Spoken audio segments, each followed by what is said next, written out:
खोसा साहब 18 तारीख कल फ्राइडे कोई काम तासुर यह है कि शायद मिनिस्ट्री ऑफ डिफेंस से समरी को मूव करने के लिए कहा जाए या वजारत दिफा जो है उस समरी को भेजे वज़ीर आज़म की कंसिडरेशन के लिए, और वज़ीर आज़म फिर उसको 1-2 रोज़ के अंदर जो भी उनकी कंसिडरेशन है उसकी रोशनी में फ़ैसला करके प्रेसिडेंट साहब को वो भेजें नॉमिनेट करके एक कैंडिडेट को एज आर्मी चीफ।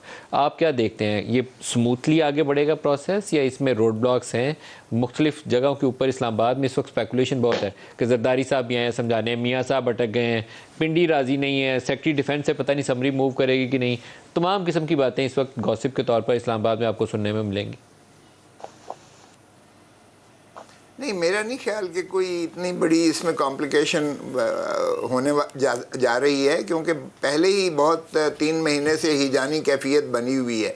बिल्कुल मैं इत्तेफाक करता हूँ आजमी साहब, this is a normal routine, इसको तो कंट्रोवर्शियल बनना ही नहीं चाहिए था। ये प्राइम मिनिस्टर का प्रेरोगेटिव है अंडर द कॉन्स्टिट्यूशन। उसके मुताबिक अगर वो मुनासिब समझते हैं, चूँकि एक अलायंस में है, एक कोलिशन गवर्नमेंट है, अगर वो मुनासिब समझें कि अपने कोलिशन पार्टनर्स के हेड से कंसल्ट कर लें तो उसमें कोई ममानियत नहीं है, लेकिन कोई कानूनी आईनी ज़रूरत नहीं है, रिक्वायरमेंट नहीं है। मगर अगर वो कंसेंसस बिल्ड करना चाहें तो कोई ऐसा मुज़ायका नहीं है। भले अब अगर सदर साहब ने भी बीच में कोई मीडिएट या कर रहे हैं तो उसमें भी मैं नहीं समझता कि कोई मुज़ायका है, क्योंकि एक नेशनल कॉज है इसमें। मगर मैं आपको मलिक साहब अर्ज़ करूँ कि ये 20 तारीख के बाद ये प्रोसेस होगा, ये पहले नहीं होगा, और ये 27 से पहले हो जाएगा। ये जो है समरी फ्लोट भी हो जाएगी और डिफेंस मिनिस्ट्री ही की तरफ से होती है। ये जो इदारा है वो अपना भेजता है, 4 या 5 जो है लेफ्टिनेंट जनरल जो सीनियर मोस्ट हैं उनकी फहरिस्त भेजेंगे और वो डिफेंस मिनिस्ट्री के थ्रू, डिफेंस सेक्रेटरी के थ्रू डिफेंस मिनिस्ट्री के पास, और फिर वो वज़ीर आज़म साहब उस पर जो है एक जिस तरह फरमा रहे हैं उनको नामज़द कर देंगे।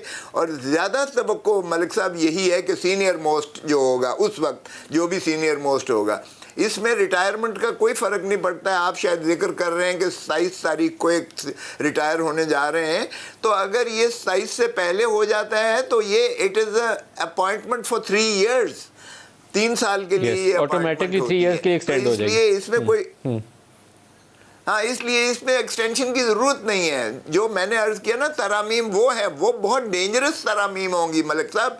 मैं उसके हक़ में बिल्कुल नहीं हूँ कि जो है एग्जीक्यूटिव इंटरफेरेंस से इनकी पोस्टिंग्स और ट्रांसफ़र्स और इनकी प्रमोशंस जो आर्मी चीफ का एक प्रेरोगेटिव है वो जो है प्राइम मिनिस्टर, कोई भी प्राइम मिनिस्टर इस वक्त। सर यहाँ खबर ये थी खोसा साहब कि आपने अगर विद इफेक्ट फ्रॉम 29 नवंबर अगर करनी है अपॉइंटमेंट, अगर आपने with effect from November 29 appointment करनी है और 27 को एक रिटायर हो रहे हैं, तो जो 2 दिन का गैप है उसको कवर करने के लिए आपको रिटेन करना पड़ेगा फॉर 2 days, उनको एक्सटेंड करके फिर 29 को 3 years की टर्म उनकी स्टार्ट होगी।